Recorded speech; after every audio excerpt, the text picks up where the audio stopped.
Habang namamahaw kita, ma-edit na ako sa mga pictures ng kabataan para sa ID. Share ko lang galing ginahimo ko sa mga iPhone users.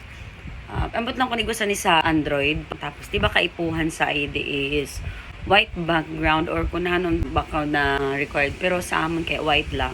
So, halimbawa, amin yung picture sa bata. So, i-long press mo lang. Then, maluwas da. Copy. And, makaka din ako sa notes. Then, binatagan ko lang mga pera na space kag paste. Adin ang picture sa bata na waran background. Tapos, screenshot. Screenshot. Yun. Then, save photos. Then, din na siya. Ba? No background na siya. Crop ko pa. Yun. Madalian.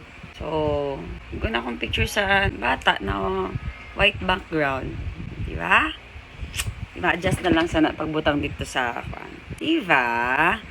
So, i-edit ko na lang siya na maglighten yung face. Kasi pag print sa ni, medyo dark na agad. So, kailangan natin babaan ng saturation. Kag-contrast. Yun.